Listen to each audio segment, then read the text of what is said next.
Sidang pra-peradilan Peggy Setiawan sempat riuh saat saksi ahli jelaskan prosedur penetapan tersangka. Ruang Sidang Pengadilan Negeri, PN, Bandung sempat riuh saat dilaksanakan sidang pra-peradilan penetapan tersangka Peggy Setiawan pada kasus Vina Cirebon. Momen itu terjadi saat saksi ahli pidana dari Universitas Jayabaya Jakarta, Prof. Suhandi Cahaya, menjelaskan soal prosedur penetapan tersangka. Sidang ini dilaksanakan di PN Bandung, Jalan LLRE Marta Dinata, Rabu, tanggal 3 Juli tahun 2024. Saat itu, tim kuasa hukum Peggy selaku pemohon, menanyakan kepada Suhandi soal kliennya yang diduga jadi korban salah tangkap oleh Polda Jabar selaku termohon. Ahli, saya mau bertanya, sebelumnya Polda Jabar mengeluarkan ciri-ciri DPO Peggy Setiawan. Namun orang yang ditangkap justru tidak sesuai dengan ciri-ciri yang dikeluarkan. Itu bagaimana? Tanya satu kuasa hukum Peggy. Itu salah tangkap namanya, jawab Suhandi. Kalau salah tangkap, berarti penetapan tersangka harus digugurkan? Tanya kuasa hukum lagi. Iya, kalau salah tangkap maka penetapan tersangka harus digugurkan, jawab Suhandi. Jawaban Suhandi pun memecah keheningan ruang sidang. Pengunjung sidang lantas bertepuk tangan, suasana seketika riuh. Hakim Tunggal Eman Sulaiman bahkan harus mengetuk palu sidang untuk meminta pengunjung agar diam. Eman mengatakan, dia juga berkeinginan untuk tepuk tangan atas hal yang disampaikan ahli, namun ia menahan diri. Diam ya, enggak usah tepuk tangan. Saya juga ingin tepuk tangan, cuma saya tahan, ujar Eman. Pernyataan Eman pun kembali memancing pengunjung untuk kembali tepuk tangan. Saat berita ini naik, Suhandi masih menjawab pertanyaan yang diajukan oleh hakim, pemohon, dan termohon. Setelah Suhandi, masih ada 5 saksi lain dari pihak Peggy. Jadi di dalam KUHP itu yang diuji itu masalah penangkapan dan penahanan yang dilakukan oleh penyidik berdasarkan surat penetapan, bukan surat penetapan, surat disposisi dari atasannya, Pak ini ditangkap atau ditahan. Nah, surat penangkapan dan penahanan itulah yang diuji dalam pra-peradilan. Mohon izin, ini kesempatan untuk kami. Iya betul, saya paham itu adalah waktunya termohon, tetapi tidak ada bertebakan. Sekarang pertanyaannya apa Pak? Ya ini izin yang beliau menjelaskan karena tadi ahli menyatakan kepada yang mulia adalah perkara error in persona atau salah orang itu adalah masuk dalam ranah perkara pokok. Tetapi ahli di kesempatan yang lain menyatakan juga bahwa pra-peradilan ini menguji salah tangkap dan salah tahan. Nah saya mohon penjelasan kepada ahli, apakah pra-peradilan ini menguji tentang salah tangkap salah tahan atau sah tidaknya penangkapan penahanan? Mohon penjelasannya. Ya, sekali lagi.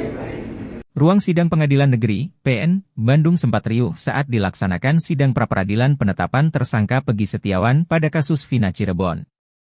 Momen itu terjadi saat saksi ahli pidana dari Universitas Jayabaya Jakarta, Profesor Suhandi Cahaya, menjelaskan soal prosedur penetapan tersangka. Sidang ini dilaksanakan di PN Bandung, Jalan LLRE Marta Dinata, Rabu, 3 Juli 2024. Saat itu, tim kuasa hukum Peggy selaku pemohon, menanyakan kepada Suhandi soal kliennya yang diduga jadi korban salah tangkap oleh Polda Jabar selaku termohon. Ahli, saya mau bertanya, sebelumnya Polda Jabar mengeluarkan ciri-ciri DPO Peggy Setiawan, namun orang yang ditangkap justru tidak sesuai dengan ciri-ciri yang dikeluarkan. Itu bagaimana? Tanya satu kuasa hukum Peggy. Itu salah tangkap namanya, jawab Suhandi. Kalau salah tangkap, berarti penetapan tersangka harus digugurkan, tanya kuasa hukum lagi. Iya, kalau salah tangkap maka penetapan tersangka harus digugurkan, jawab Suhandi. Jawaban Suhandi pun memecah keheningan ruang sidang. Pengunjung sidang lantas bertepuk tangan, suasana seketika riuh. Hakim Tunggal Eman Sulaiman bahkan harus mengetuk palu sidang untuk meminta pengunjung agar diam. Eman mengatakan, dia juga berkeinginan untuk tepuk tangan atas hal yang disampaikan ahli, namun ia menahan diri. Diam ya, nggak usah tepuk tangan.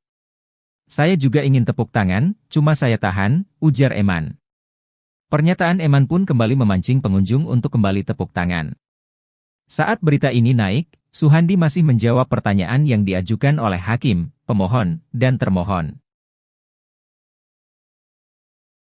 Penjelasan Profesor Suhandi Cahaya, ahli pidana dari Universitas Jayabaya Jakarta terkait prosedur penetapan tersangka berhasil pecah keheningan di sidang pra-peradilan Pegi di Pengadilan Negeri Bandung, Rabu, 3 Juli 2024. Diketahui, Suhandi menjadi saksi ahli dalam sidang pra-peradilan Pegi Setiawan hari ini. Saat itu, tim kuasa hukum Pegi selaku pemohon, menanyakan kepada Suhandi mengenai kliennya yang diduga menjadi korban salah tangkap oleh Polda Jabar selaku termohon. Alhasil, jawaban ini mampu memecah keheningan dengan reaksi pengunjung yang bertepuk tangan. Bahkan, Hakim Tunggal Eman Sulaiman harus mengetuk palu sidang untuk meminta pengunjung agar diam. Eman mengatakan, dia juga berkeinginan untuk tepuk tangan atas hal yang disampaikan ahli, namun ia menahan diri. Pernyataan Eman pun kembali memancing pengunjung untuk kembali tepuk tangan. Sebagai informasi, selain Suhandi, juga ada 5 saksi lainnya, yakni Sumarsono alias Bondol yang merupakan paman Pegi, Dede Kurniawan teman Pegi di Cirebon dari 2015, Liga Akbar saksi yang mencabut BAP, dan Agus bersama istrinya pemilik rumah proyek di Bandung.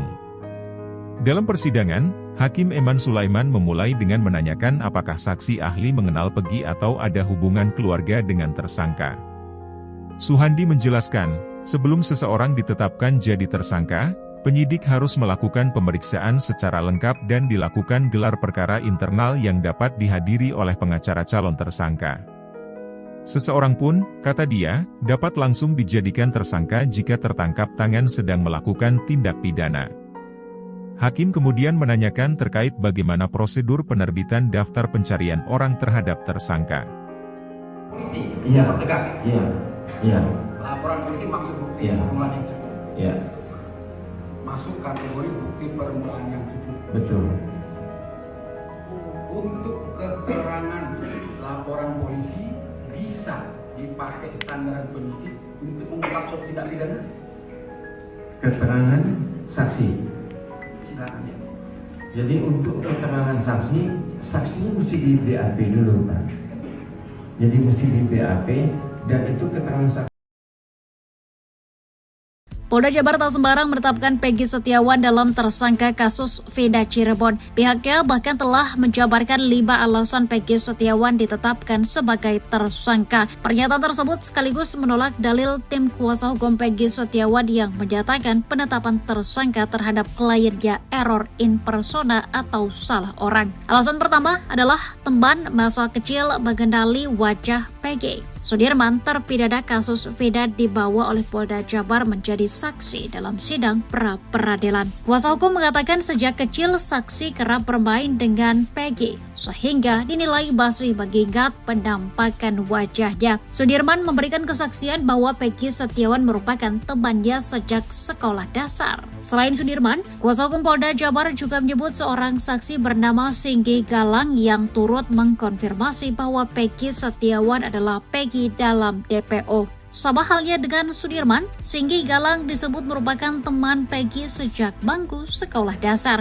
Bahkan Singgi Galang diakui sering bermain bersama karena berada di satu RT. Kuasa hukum Polda Jabar juga mengatakan Singgi mengenali sepeda motor Suzuki Space yang sering digunakan Pegi. Alasan kedua yakni alamat Pegi di Cirebon. Selain teman Pegi, Polda Jabar juga menggali keterangan dari penyidik Polres Kota Cirebon Budi Rahmanto yang sempat menangani laporan polisi terkait kasus pembunuhan Vina dan Eki. Hingga akhirnya didapatkan bahwa Pegi tinggal di Dusun 1 Blok Sibaja RT RW 02 Desa Kepempongan, Kecamatan Talun, Kabupaten Cirebon, Jawa Barat. Selain itu, Budi mendatangi rumah ibu kandung Pegi, Kartini, pada 2016 silam. Budi memotret foto Pegi Setiawan di dalam rumah. Sedangkan anggota polisi lainnya bernama Jaka mengambil sepeda motor Peggy yang dijadikan sebagai alat bukti. Alasan ketiga adalah dokumen penting menunjukkan identitas Peggy. Kuasa hukum mengungkapkan polisi turut menggeledah rumah orang tua Peggy dan menyita beberapa dokumen seperti surat kelahiran asli, buku rapor, serta ijazah SD dan SMP asli. Menurutnya, dokumen-dokumen itu menjadi bukti bahwa Peggy merupakan Perong. Alasan keempat, Peggy punya nama panggilan Perong. Kuasa hukum Polda Jabar menyebut identifikasi Peggy Setiawan sebagai Perong juga sesuai dengan keterangan saksi bernama Okta Rangga Pratama dan Nilam Cahya. Kedua saksi tersebut mengaku mengenal Peggy Setiawan dan kompak menyebut bahwa Peggy punya nama panggilan Perong. Alasan kelima, dari hasil tes psikologi forensik milik Peggy Setiawan, tim hukum Polda Jabar juga menguraikan hasil tes psikologi forensik terhadap Peggy Setiawan. Dari hasil tes itu terdapat gambaran aspek inteligensi, kepribadian, dan status mentalnya. Menurut kuasa hukum Polda Jabar, ditemukan beberapa perbedaan cerita antara Peggy Setiawan dengan ayah kandungnya saat ditanya peristiwa yang sama. Kemudian saat ditanya mengenai peristiwa Cirebon 2016, Peggy menjawab tidak tahu. Namun, saat diperiksa dengan data-data dan ditunjukkan foto Vina dan Eki, Peggy justru bereaksi. Menurutnya, terdapat perubahan emosi pada diri Peggy saat ditunjukkan foto korban. Pihaknya juga menjabarkan nilai IQ Peggy yakni 78.